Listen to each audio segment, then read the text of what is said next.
Great. All right. Well, I am unashamedly a dog person. Don't know about you. It's fine if you're not. But I just love the relationship between a dog and their master, or their owner. When you see them interacting together, there's just such a special bond of love and trust and respect. And it's a joy to watch. I have a video to show you of Callum and Emma and their dog, Freddie. You ready? Ready, sit. Sit. Sit.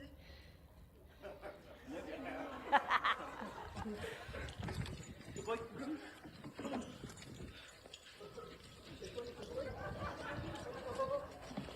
Good boy. Good boy. Ready to get down? Good boy. Come on then. Come on, come on. Not on me. Come on, up. Come on, come on, good boy. Yeah, well done. Oh, that was fun. Oh, wasn't that great? You know, it makes me smile to watch that, and I can see a lot of smiles here too. And I love that unedited version of the video at the beginning where Callum's telling him to sit and he doesn't. Oh, that's great. But also the point where they're going over the assault course and Freddie just can't get close enough to Callum. All he wants to do is just follow him, you know, and even jump on him. And the encouragement that you can hear constantly coming from Callum to, come on, you can do this, good boy, and then the reward at the end. And the joy on Callum's face, and I'm sure Emma was smiling too, behind the camera, and the delight you see in Freddie. What a wonderful example. And I wanted to share that example today because I want to talk about obedience. And I wanted us to have that picture in mind, the relationship between a faithful dog and the loving owner or master. Because sometimes obedience can sound really heavy and difficult.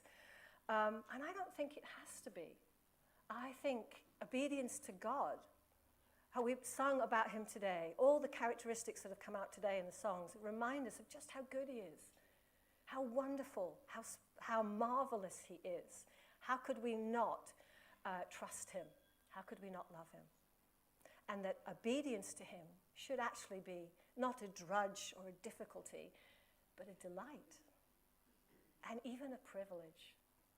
What a privilege to obey God. So as I go through some points about obedience today, I'm hoping that you keep that image in mind of Emma and Callum and Freddie doing the assault course together. If you could put the first slide up. In 2 John 1, it says, "And this is love, that we walk in obedience to his commands." Interesting how it connects love with obedience.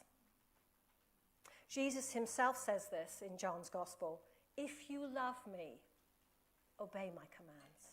Again, the direct connection between love and obedience. And this idea of walking in obedience appears many times, particularly in the Old Testament. It's a phrase that comes up again and again. And in most of those occasions, there's a blessing attached to the obedience, if you read it. So obedience is an expression of love, or should be. And there's a blessing attached to it. You see, God wants us to obey his commands and his direction because he loves us and he wants to bless us. He says, obey, walk in my commandments, walk in obedience, so I can bless you. Obey so you can live long in the land I've given you. Obey so you can be fruitful.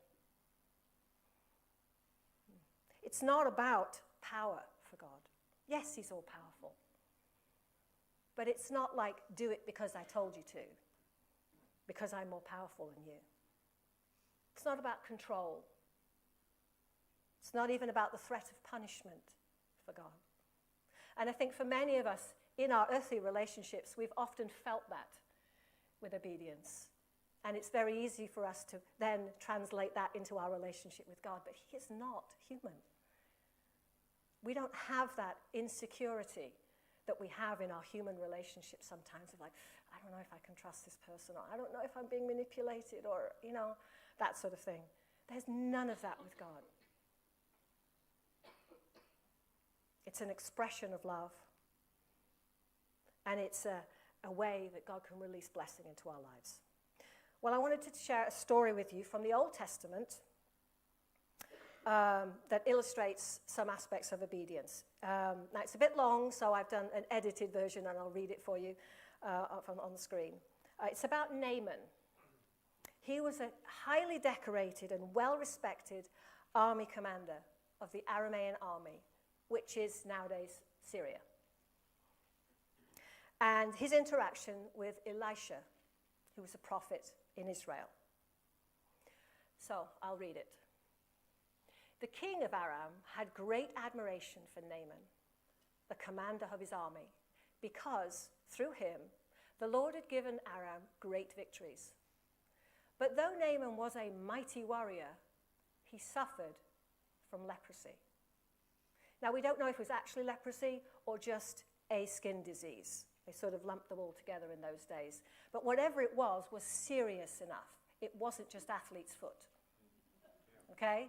It was serious enough for him and everybody that respected and loved him to be worried about him. In Naaman's household, there was a slave girl who was taken from Israel. And she told them, the household, about there's a prophet in Israel. His name is Elijah. And he can heal.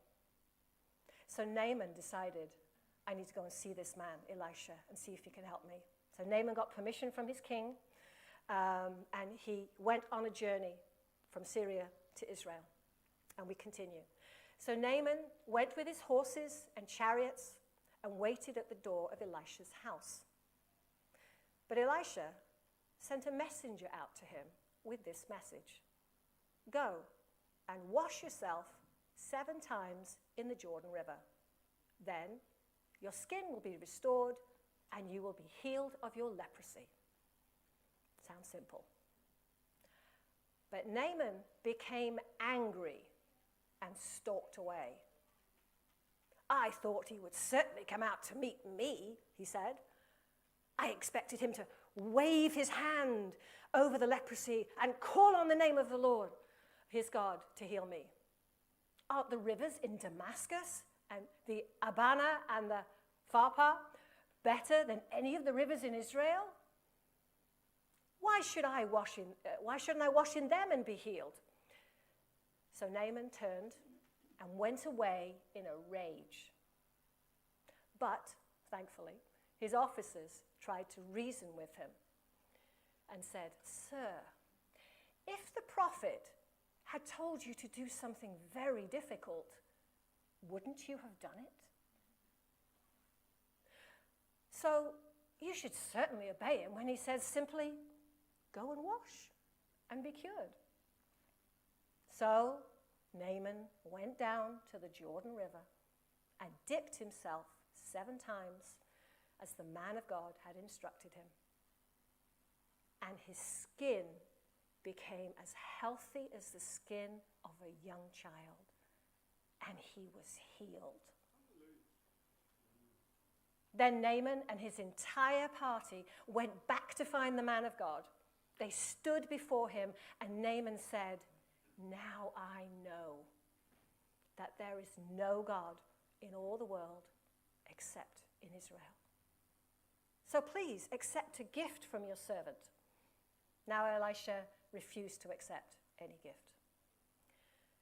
Then Naaman said, all right, but please allow me to load 2 of my mules with earth from this place, and I will take it back home with me. From now on, I will never again offer burnt offerings or sacrifices to any other god except the Lord. However, may the Lord pardon me in this one thing. When my master the king comes to the temple of the god Rimmon to worship there and leans on my arm, may the Lord pardon me when I bow to. Go in peace, Elisha said. So Naaman started home again. So that's the story. And I wanted to bring out just 4 aspects about obedience from Naaman's story here. Firstly, the first thing we see is it really revealed his heart, didn't it? Did you see how much the passage was taken up with it, showing how affronted he was, indignant he was angry, he was not happy. And I think perhaps pride was an issue going on there. So when we're asked to obey, often the state of our heart comes out. And we see in Naaman, he had power, reputation, connections. He probably had wealth, great skill and experience too. But none of that could help him in the situation that he was in. He wasn't in control of his health, and I'm sure he was used to being in control. He was very vulnerable at this time, and that's scary. None of us like being vulnerable. And if it was leprosy, it was a death sentence that had been dealt him. And then he made this massive journey, this long journey, went to all this trouble, and then nothing went according to the way he was expecting it. How often does that happen to us? It's not the way we would write the story, is it? He was insulted by Elisha. Elisha didn't even bother to turn up, the great prophet. The great commander is coming to see the great prophet. Of course there should be an official meeting, greeting, and all that. No, he didn't even bother. He just sent a note with his servant. That was offensive. That niggled him, I'm sure. And then the instruction itself was too simple. He was offended. It made him angry that, really? That's all I need to do? Go and wash? I could have done that back home. I didn't need to make this long journey. And then he even got really annoyed about the fact that he was being told to dip in the Jordan, which, I don't know, I suppose is dirty. He certainly was repulsed by the Jordan River. And he said, I've got much better rivers back home. Perhaps had a bit of prejudice going on as well. I don't know. But what he needed right now, at this point, was humility. And everything in him was screaming against it. You can hear it in the passage. His anger and his avoidance almost cost him his healing. Naaman had to learn that God's wisdom was better than the earthly wisdom that he had. Beyond his logic, it was a higher truth from a heavenly realm. There was a battle going on in his mind. What should he do?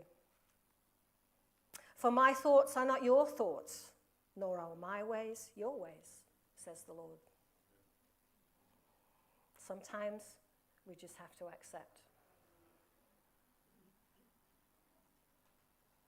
The second point, thankfully, Naaman didn't just storm off.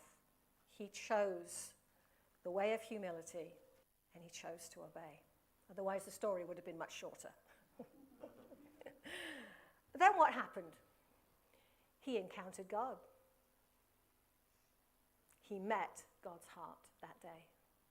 He took a risk, he surrendered his pride, and he made that choice. And it says in the passage that he dipped in the river. Well, that word dip, tabal, means to immerse or plunge, like baptize. So it wasn't just a sprinkle. He had to go right in. It was all or nothing. And he didn't just do it once, he had to do it 7 times. Now I wonder, when did the healing start happening? We don't know. Did it start happening on the first time he and increased? Or did nothing happen until he came up the seventh time. We don't know. But I'm so glad that he followed that simple instruction and didn't try and use his own logic and reasoning. And he got to see the impossible happen. And at that moment, he saw God more clearly. He had a revelation of God's power, what God can do, but also how much God loved him and cared for him, to do it for him. One who didn't know him, hadn't been obedient up until that point. God revealed himself to Naaman.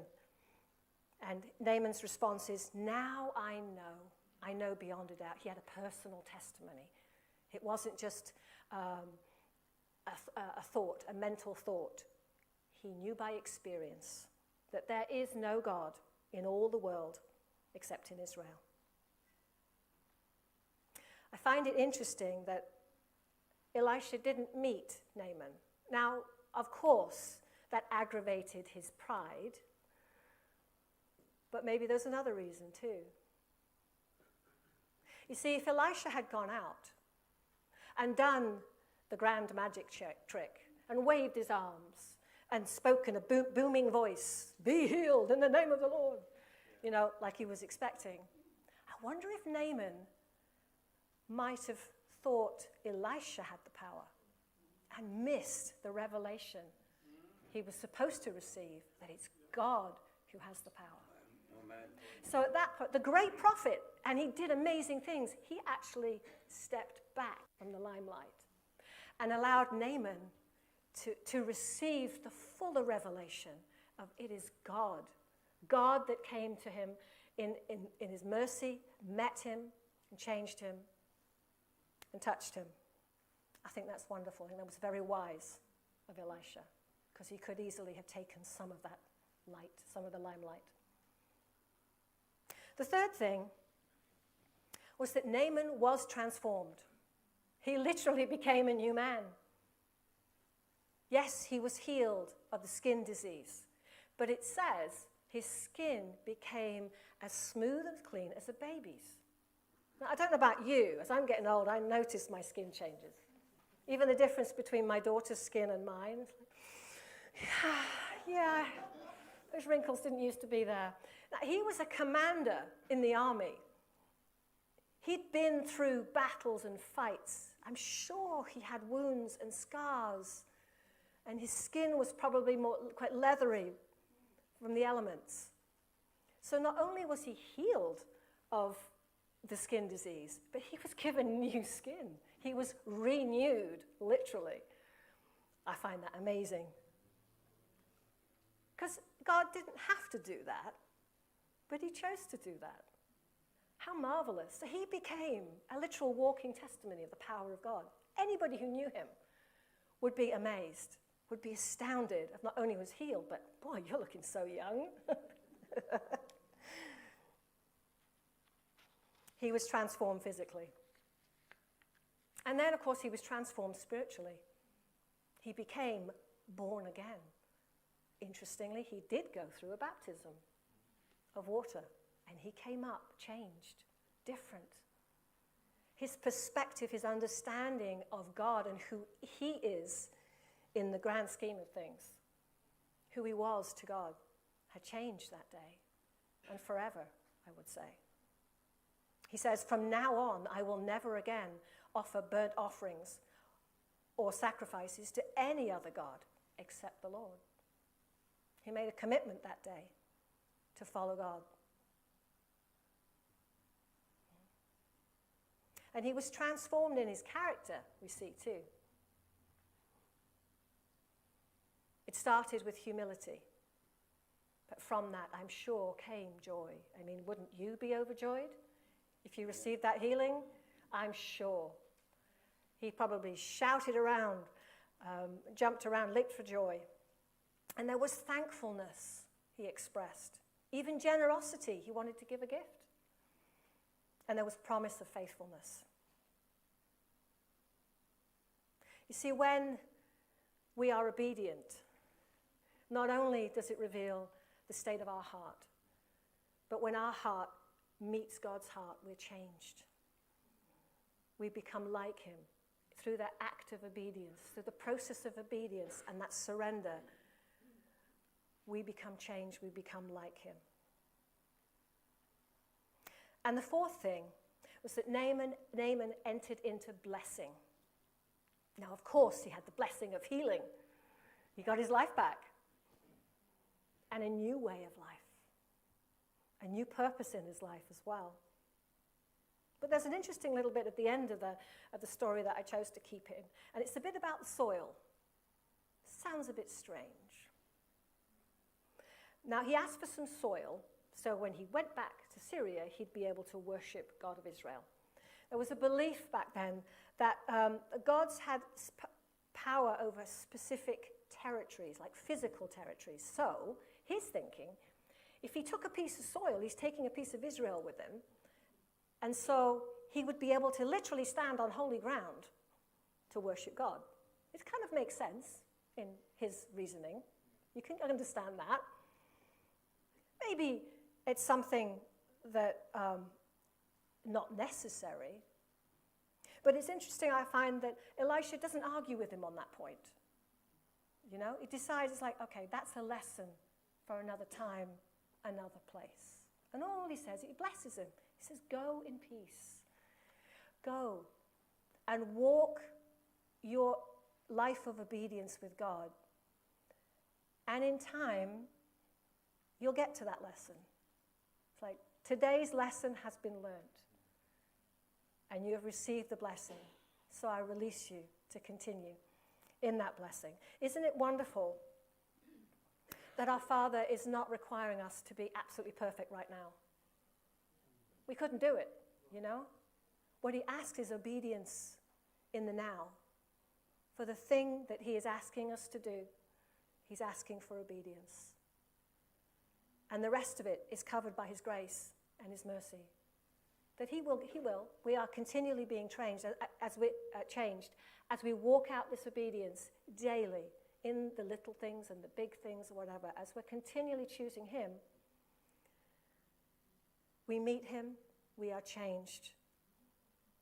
And that it produces in us the trust, like between a dog and a master, the trust, the love and respect that enables us to keep walking. So that process of obedience happens again and again and again in our lives.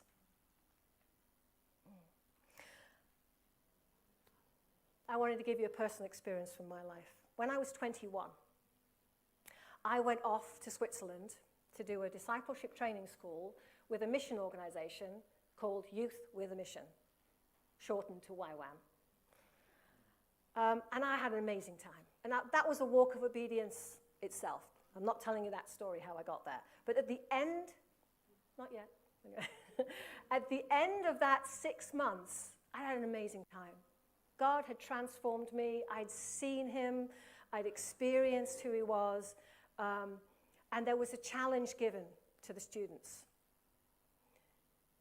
Do you want to do another extra 6 weeks outreach in Norway? Or you could just go home. And that was an easy choice. That was easy to obey that one. I really felt like God wanted me to do these extra 6 weeks. I'm like, yep, sure, I'm in. I was delighted. I love doing anything missions related. So I spent 6 weeks with a team in Norway, evangelizing on the streets and in the shopping centers, doing dramas, dancing, and then there was testimonies, sharing the gospel with whoever would listen. We can have that picture. Thank you, Andy. Okay, so there we are. Somewhere in Norway. I can't really remember where that is. And it was, again, a time of great growth for me, but a lot of fun. Somewhere on this trip, I lost my gold cross. I'd been given a gold cross when I was 18 by my parents, and it was the most precious thing I'd owned at the time. And I never took it off. And somewhere in the midst of all this activity, I lost it. I was devastated. I was like, oh no. And I looked everywhere, and eventually I had to give up. It's like, it's gone. Okay, there's nothing I could do about it. We moved as a group to Oslo in Norway. And while we were there, I was asked to preach on the street. Now, I had never done this before in my life. I think it was the first ever time I'd preached. I was petrified. I wanted to say no, but after praying, I realized, yeah, I need to do this. Oh, I was so scared and intimidated. It's like, well, what if the people heckle me? Or I just forget everything. I was afraid of being embarrassed, afraid of everything about the whole thing, but I knew I should do it. So I'm like, okay, Lord, I'll do it. So I prepared what I was going to say, and that night I went to bed, and I really couldn't sleep very well because my stomach was churning. I was really nervous. I said, God, I need to know that you're going to be with me. This is really scary for me. So eventually I went to sleep, and I woke up in the morning, and I sat up in bed, and there was the cross on my pillow. I was in a completely different location. I'm like, what? How did that get there? Oh my goodness, and I'm wearing it today. I still have it there, so I wear it all the time. Yeah, it's like, oh. And I didn't even think about how on earth did that get there. I was like, God, you're with me. Thank you so much. It was such a confirmation, such an encouragement that God was with me when I was doing something really difficult for me. And the picture you just saw was like, that was me doing it. I was literally in Oslo doing my first preaching for the first time in my life on the street. I can't even remember anything about it. You see me, I'm sort of in the middle right, and the translator's on the left. But the point was, I obeyed. I did it. And a blessing came from it. And I became a little less afraid of doing stuff like that. The story jumps 18 months later. Steve and I were dating at that point. And we were still training in missions work and leadership. And we needed to get some more experience. So Steve found an opportunity in Africa. And he assumed that I would join him in Africa because we were together.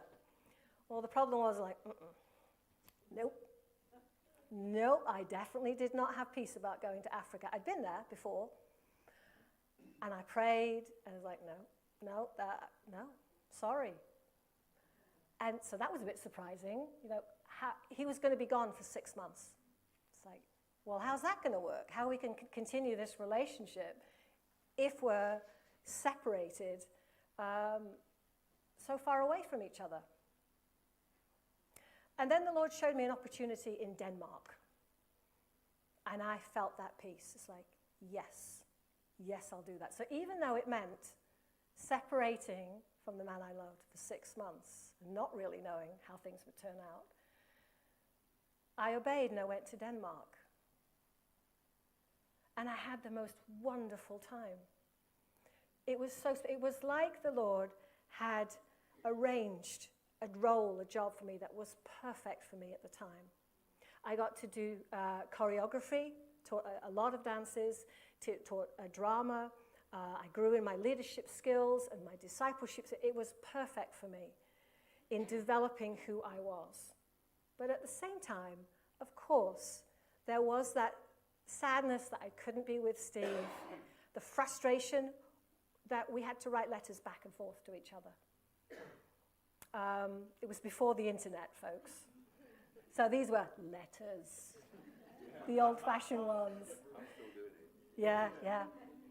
The wonderful thing is we still have the letters today. Yeah. You don't really keep emails the same way. So I would write and ask a question, and it would take 2 weeks? 2 weeks for him to receive it. And so if he answered it, it would be a month before I got an answer to my question. Anyway, it wasn't the easiest for our relationship, but we both grew tremendously through that time.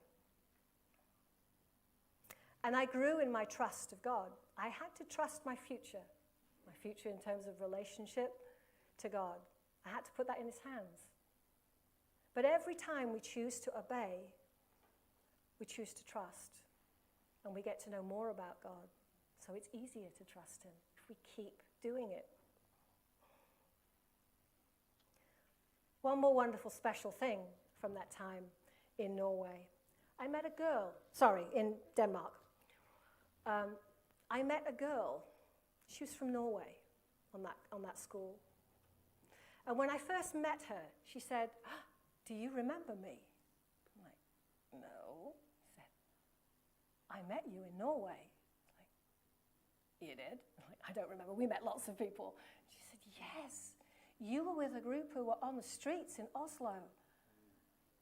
I met you, and I was taking drugs back then and living a real wild life, and it just set in motion seeing you and listening." It wasn't necessarily just my preaching, I'm not saying that, but the whole outreach as a whole. Somewhere along the line, she encountered God through our obedience to go to Norway and just to proclaim the gospel on the street to whoever would hear. We had no idea the impact.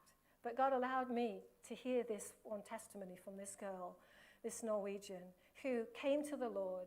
She got free of drugs. Her life became less chaotic, and she then wanted to follow God, so she joined a discipleship program in Denmark. And it's the same one that I was on. Isn't that amazing? Yeah. God is amazing. When we choose to obey him, the possibilities are endless. We get to see such wonderful, amazing things that we never would have imagined if we'd have stuck within our own realm and tried to control our circumstances. Now, there's one caveat I just want to mention with all these stories, is that these decisions, and some of them were big life decisions and moving around, I didn't make it in isolation, those decisions. I had people around me that I could go to and say, I think like I should do this. I think God is calling me to do this. What do you think? Can you counsel me on this? Does this seem like God? What would you recommend for me? It's really important, particularly on bigger life decisions, to have people in your life that you can go to. Of course you want to obey God, but there's wisdom in many counselors. To ask whether your leaders, close friends, people you trust, your family,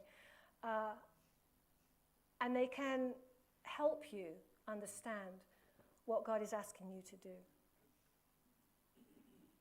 Naaman, thankfully, had officers that helped him when he had to make a difficult decision. They counseled him wisely.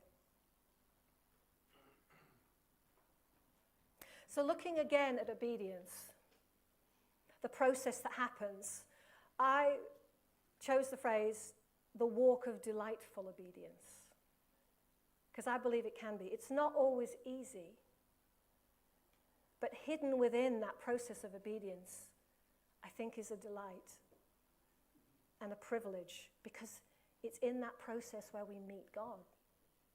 We draw closer to him, we get to know him more.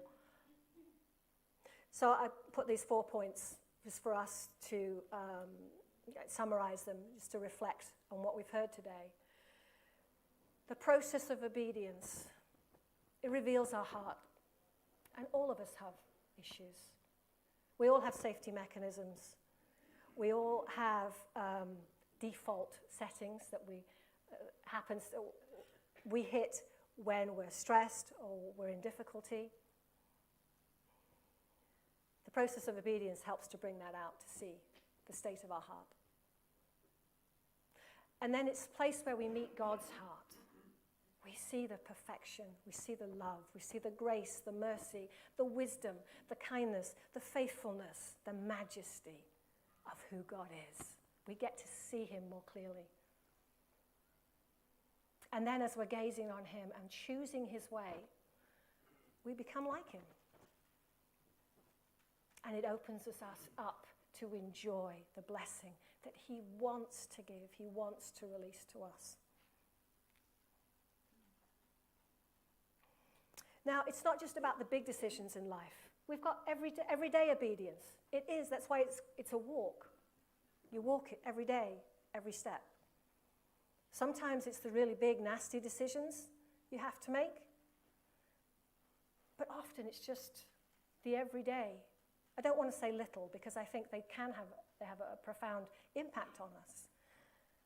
Over the past few weeks, if you listen to the sermons,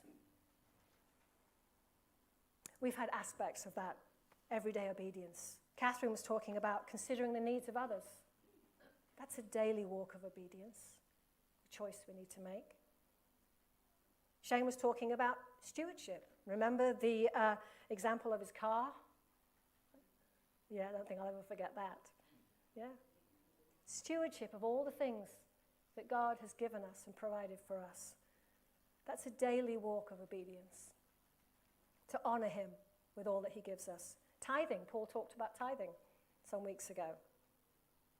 Our money.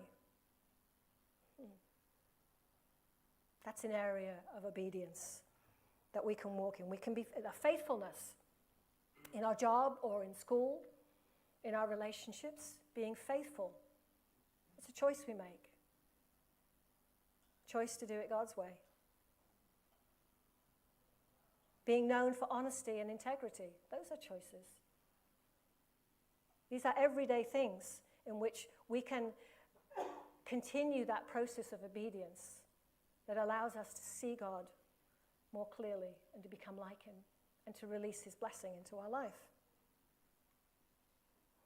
Jesus tells the parable of the talents, if you remember that one. Servants are given different numbers of talents and told to look after it. And some of them do well, some of them don't. And Jesus talks about the joy and the happiness that comes to the master's heart when the servants are obedient, are faithful. And Jesus says this about the master. He's telling the story. The master replied, "Well done, good and faithful servant. You have been faithful with a few things. I will put you in charge of many things. Come, share in your master's happiness." I think that's a wonderful phrase.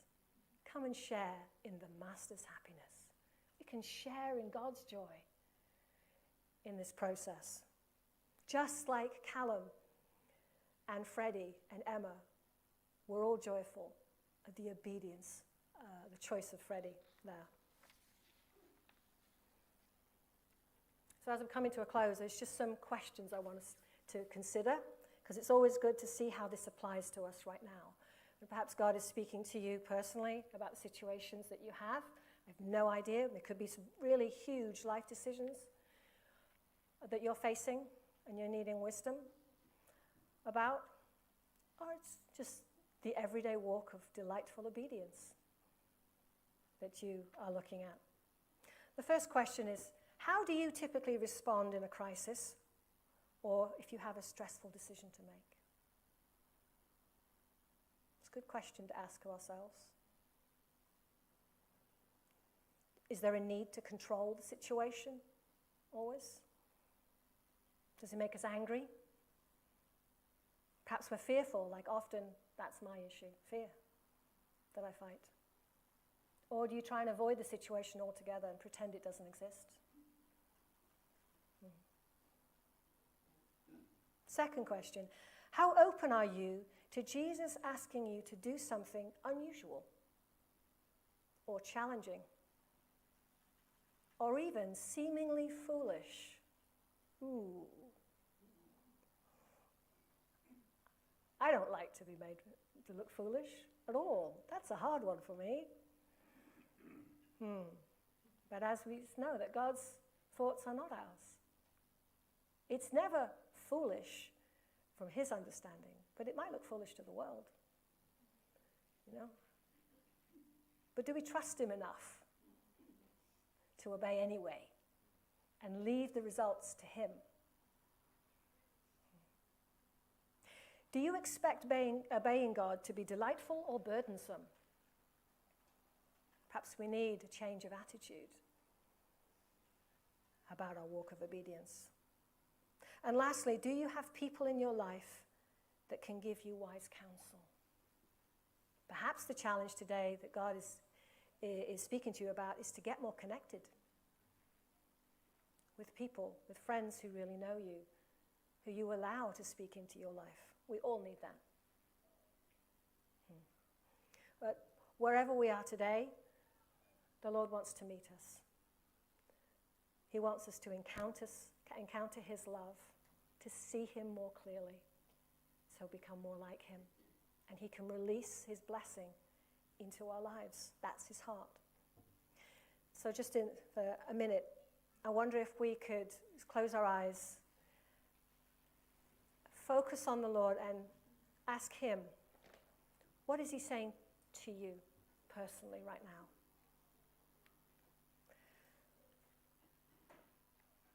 And as you listen, I want to read to you what the Lord told me when I asked him, teach me about obedience, Lord.